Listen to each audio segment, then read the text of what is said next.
Meron nga bang sumpa sa mga House Speaker na gustong maging presidente?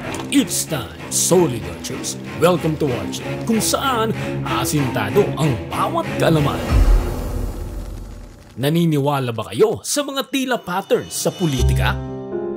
Kung susuriin natin ang kasaysayan ng politika, makikita natin na may mga paulit-ulit na mga pangyayari o patterns na tila nagiging gabay sa mga susunod na kaganapan.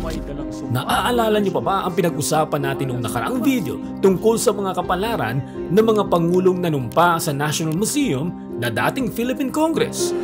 Ngayon ay may panibago na naman tayong pag-uusapan na may kinalaman pa rin sa pattern kung noon ay tungkol sa mga pangulong nanumpa sa National Museum bago sila umupo sa kanilang pwesto. Ngayon ay pattern tungkol sa mga House Speakers naman. Sa kasaysayan ng politika sa Pilipinas, sinasabing may isang tila hindi matakasan di umano sumpa na bumabalot sa mga naging Speaker ng House of Representatives, ang tinatawag na Speaker's Jinx. Ang Speaker's Jinx ay isang termino sa politika na tumutukoy sa isang hindi magandang kapalaran na karaniwang nararanasan ng mga nagsisilbing Speaker ng House of Representatives. Ayon sa mga tagapagmasid, ang mga speakers na nagtangka sa pagkapangulo ay tila hindi pinagpapala ng pagkakataon. Ika nga, sila ay nababalot ng sumpa. Narito ang mga nagdaang naging House Speakers na nangarap na abutin ang pinakamataas na posisyon sa ating bansa.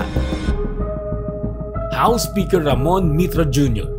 Ang Speaker's Jinx ay nagsimula kay Ramon Mitra Jr., ang Speaker ng 8th Congress mula 1987 hanggang 1992. Si Mitra ay nagtagumpay laban kay Fidel Ramos sa Partido Convention ng Laban ng Demokratikong Pilipino LDP noong 1991, isang tagumpay na nagbigay sa kanya ng pag-asa sa pagkapangulo. Bagamat may malakas na suporta si Mitra mula sa mga mambabatas, gobernador at mayor, hindi ito naging sapat. Sa 1992 presidential election, si Ramos ang nanalo habang si Mitra ay nagtapos lamang sa ika-4 na pwesto. Isa itong nakakagulat na pagkatalo, lalo na't si Mitra ay tinuturing na isa sa pinakamalalakas na kandidato noong panahong iyon. Ang pagkatalo ni Mitra ay isang malinaw na senyales na hindi lamang sapat ang suporta mula sa mga kaalyado sa politika. Maraming bagay ang nagiging sanhi ng pagkatalo, kabilang na ang pagiging malapit ng kandidato sa masa at ang kakayahan niyang manghikayat ng malawakang boto. Si Mitra, bagamat may karanasan at suporta, ay nahirapang mapanatili ang momentum sa panahon ng kampanya. House Speaker Jose D. Venecia Jr. Sumunod kay Mitra si Jose D. Venecia Jr., Speaker ng 9th at 10th Congress mula 1992 hanggang 1998. Si D. Venecia ay malapit kay Pangulong Fidel Ramos at nagtagumpay sa pagsasama-sama ng mga pangunahing partido sa ilalim ng Rainbow Coalition. Gamit ang suporta ng iba't ibang sektor at partido, itinatag ni D. Venecia ang Lakas NUCD na siyang naging dominanteng partido sa panahon ni Ramos. Gayunpaman, sa 1998 presidential election, natalo siya laban kay Joseph Erap Estrada na nakakuha ng mahigit 10 milyon na boto kumpara sa halos 4 milyon ni D. Venecia. Kahit na nagkaroon si D. Venecia ng lahat ng kinakailangang suporta mula sa administrasyon ni Ramos, hindi ito naging sapat upang talunin si Estrada na may malalim na koneksyon sa masa. Muli, pinatunayan ng eleksyon na hindi lamang ang pagiging makapangyarihan sa Kongreso ang susi sa pagkapangulo, ang kakayahan ng kandidato na makakuha ng tiwala sa masa at makaantig sa damdamin ng mga botante ay mahalaga sa anumang kampanya. House Speaker Manuel Villar. Si Manuel Manny Villar Jr., dating Speaker ng 11th Congress mula 1998 hanggang 2000, ay inaasang magtatanggal ng sumpa ng Speaker's Jinx. Nagsimula si Villar bilang isang matagumpay na negosyante bago pumasok sa politika at siya rin ang kauna-unahang naging leader ng parehong House of Representatives at Senado. Ngunit sa kabila ng kanyang malawak na yaman at ang kanyang pagiging frontrunner sa simula ng kampanya, nahulog din si Villar sa sumpa ng mga speakers. Ang 2010 presidential election ay nagdala ng matinding hamon kay Villar. Sa una, siya ang nangunguna sa mga surveys. Ngunit habang lumalapit ang halalan, naharap siya sa matitinding pambabatikos mula sa media.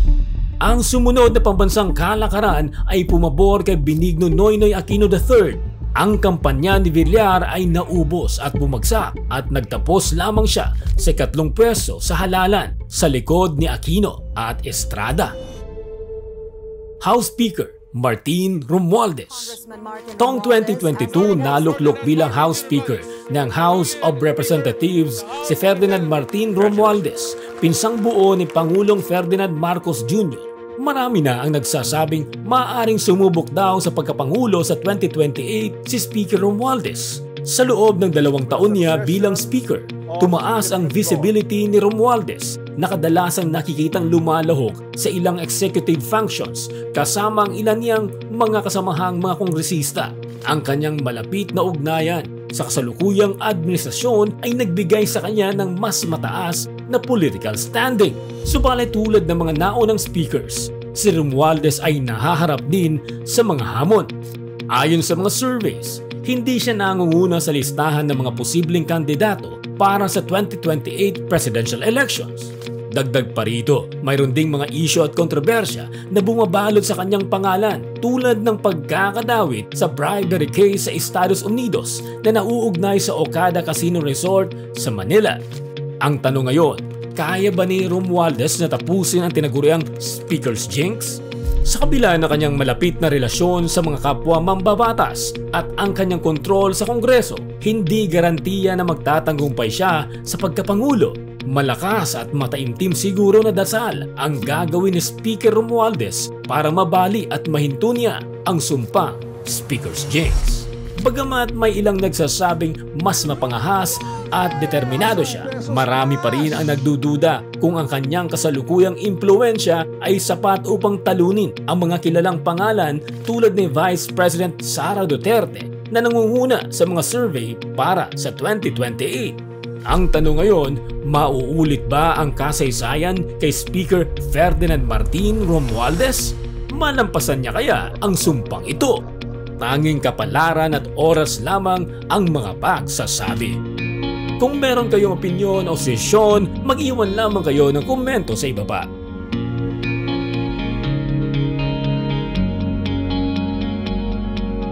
Hanggang sumuli mga Solid Archers, it's time